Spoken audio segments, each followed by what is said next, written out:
You don't have to be a preacher, a teacher, an elder, some kind of missionary, all these things to tell your story.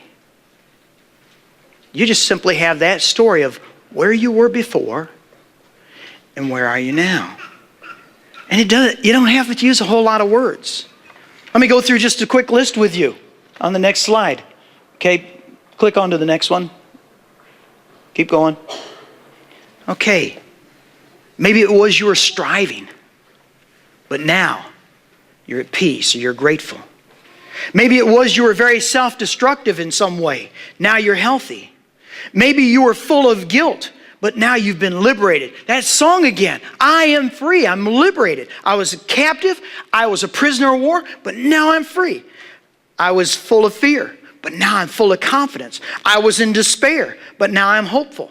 See, your story doesn't have to be humongous. It just needs to be simple. It needs to be humble. It needs to be succinct. It needs to be true.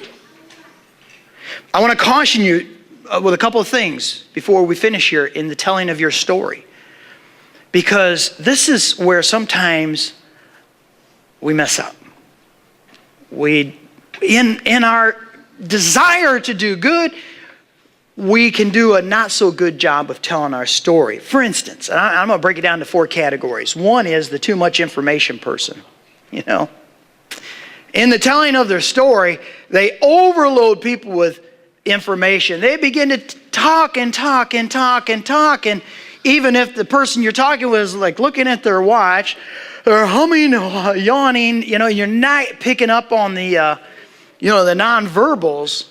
But you're just going to barrage them with this huge story. It doesn't need to be a big story. Can you imagine Crazy Harry's story? I used to be possessed by demons, and now I am free. Well, he didn't take 20, 30 minutes to tell that, did he? I used to be captivated. I'm talking about Tom Hawkins now, and now I'm free from it. I used to be dead in my life, but now I'm alive. The other one is the fuzzy-wuzzy people. Oh my, they're the ones who really get me. And they start telling their story, and they're like all over the place, and all this weird stuff. I like how Bill brings it out in his book, just to walk in, and it's this guy. He says, yeah. He just sits down. Number one, he didn't even earn this right to talk with another person. He just comes down and sits next to Bill. He doesn't know him from Adam's ox. And he says, yeah, I got to tell you what happened. Middle of the night last night, I woke up at 2:22. Whoa, wasn't that something? That's nothing. You haven't heard anything yet. The next night, I woke up at 3:33 in the morning. Wow. Bill's like, really? Okay. And he says, you'll never guess what happened? And Bill goes, no kidding, you woke up at 4:44 the next day. And he goes, how'd you know? And he's going off on all this wild stuff. And, I saw this bird in a tree, and it flew over here. And then I woke up. You know what I'm saying? It's just all fuzzy. And it's like, ew, it's kind of icky and spooky and kind of, weird. And, what is your story? If you've just been to too many, televangelist things and you just got it all messed up and you can't put it together, I don't know. Then the other one is Christianese. And you know that. You've heard people, they got this like secret language and they begin rolling this out on a person who's never even been to church maybe, and they're wondering, what language are you speaking? My brother does this when he gets with another financial person. He doesn't speak Christianese, he speaks legalese and financiese. Anyhow, financial stuff, a language. It's like, man, what is he talking about? Because I don't know the financial world. And so that's cool when him and the other guy are talking all that financial stuff, but don't talk it to me because I have no idea what you're talking about. You might as well be speaking, Greek or whatever. And oftentimes Christians will do that and wonder why the message isn't getting across. And then last, but definitely not least, is when Christians, disciples of Jesus, play that religious superiority card, that religious arrogance card. We've messed up when we do that. And so we need to know our story. We need to know it well. Because there's so much power in your story. Know your story and know it well. Yeah, come on up, Jay. Come on, guys. We're gonna lead these guys in praise and worship, but know your story. Now here's, as the guys are coming up, I got a challenge for all of you. Besides the fast, which I hope you will participate in, here's the other thing about your story. I challenge you to take your story and to write it down. Double space it, write it down. Here's the thing.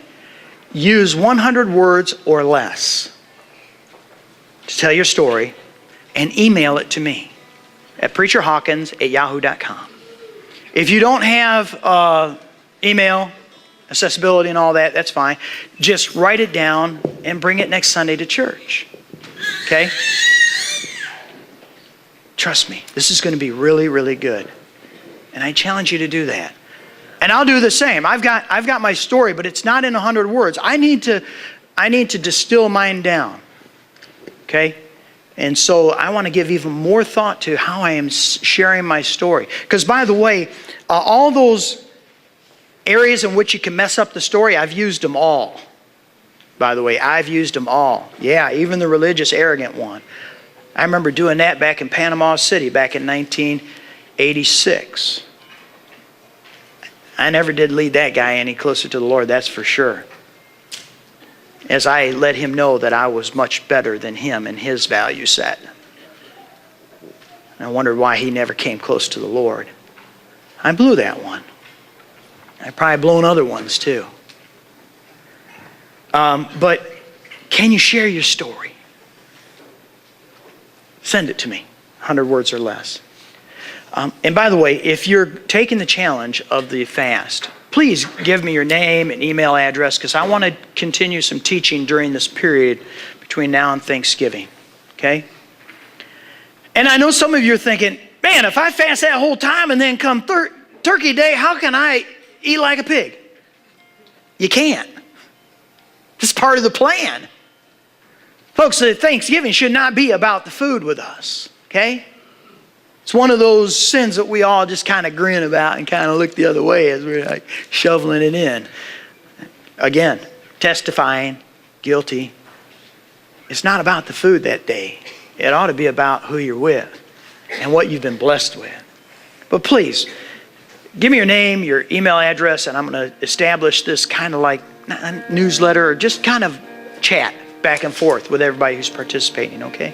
And I encourage you to pray this prayer that I've got down here. And I'll probably add more prayers to encourage along the way. Speaking of prayer, we got the prayer zone right over here.